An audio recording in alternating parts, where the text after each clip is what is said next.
I'm Tracy Baxter with today's Record Newswatch. Thursday, April 12th, marks the first year anniversary of a heartbreaking City of Newburgh tragedy. It was 1 year ago when LaShondra Armstrong drove her minivan off a Newburgh waterfront boat launch and into the Hudson River, killing herself and 3 of her children, 5-year-old Landon, 2-year-old Lance, and infant daughter Leanna. Armstrong's 10-year-old son, LaShawn, was able to escape the sinking vehicle. Reporter Doyle Murphy will revisit the aftermath of that horrifying night, a story that includes an interview with Todd Johnson, LaShawn's father, who is now serving time at Fishkill Correctional Facility. I wish, I could have done more, This is what makes me really understand how much I took from people by being in this situation that I'm in. With a year left to go home, this happens, and you're like, I've been down since '04, so you figure, okay, I'm on my way, I can straighten things out, I can fix things, I can work on things now, but now you can never work on that situation will never present itself to you anymore. Yeah. It will never be able to just be buried, maybe it'll be able to be buried in the eyes of society, but the reality is in our lives, this will always be here. The full report in tomorrow's Times-Herald Record and here at Record Online. Jessica Vega will be back in court April 20th. The former Montgomery resident and embattled former bride pleading not guilty at her arraignment for faking terminal cancer in order to collect an assortment of wedding gifts, cash, and a honeymoon from Times-Herald Record readers and merchants who the state attorney general says were taken in by her phony story. Vega, who now lives in Virginia with a man she married and then divorced, faces 6 felony charges, 5 counts of grand larceny and 1 count of scheme to defraud.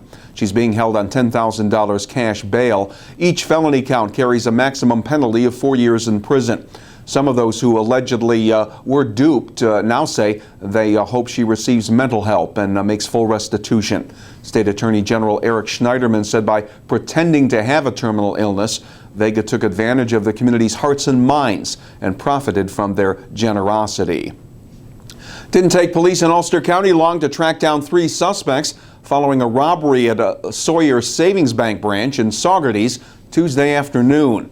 Police say shortly after 1 p.m. a man walked up to a teller and demanded money, then drove off with 2 others from the Market Street Bank with an undisclosed amount of cash.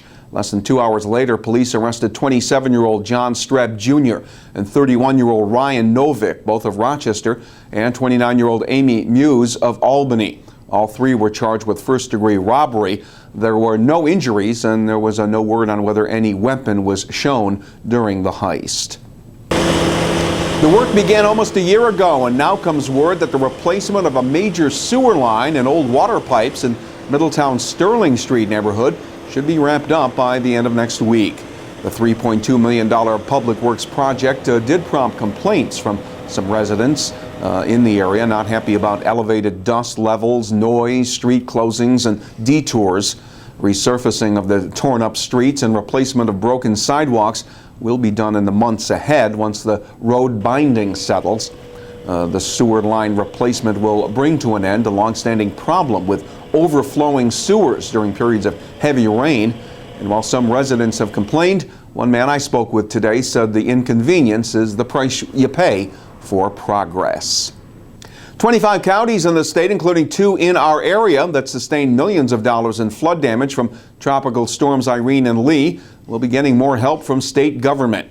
Governor Andrew Cuomo announcing today that the state will cover the $61 million in local costs those counties incurred as a result of the storms that reportedly cost $1.6 billion statewide. Governor labeled them among the largest disasters in state history. Locally, Ulster County is on the list of counties to get full state reimbursement. Storm costs were $30 million in Ulster, with a local share pegged at $3.7 million. And Sullivan County will get $462,000 to cover its total recovery cost.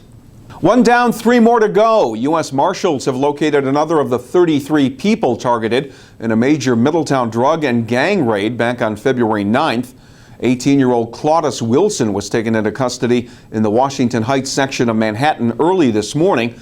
Authorities say Wilson was among those who operated a drug network in Orange County through their connection with the Bloods Street Gang.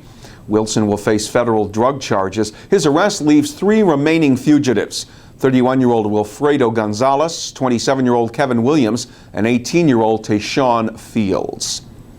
And for those of you who haven't filed income tax returns yet, the clock is ticking, and some 11th hour filers took advantage of a live Record Online chat yesterday at the Times-Herald Record in Middletown.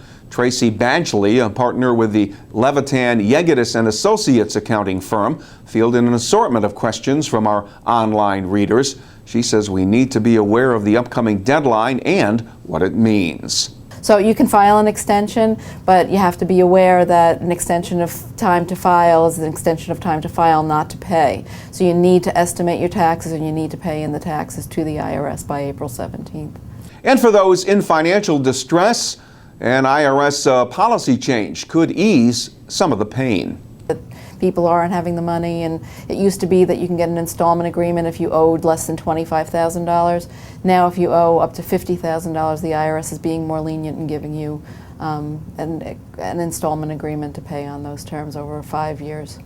Even with ever-changing IRS regulations, some advice doesn't change. Organize your records, download the correct forms, and itemize. It'll warm up a little by the time we get to the end of the week. Thursday will be partly sunny with temperatures topping out in the upper 50s. Friday will be mostly sunny and a bit milder with the highs reaching the low 60s. Stay with Record Online throughout the day to keep up with breaking news and get all the news, plus sports and features in tomorrow's Times-Herald Record. For Record Newswatch, I'm Tracy Baxter.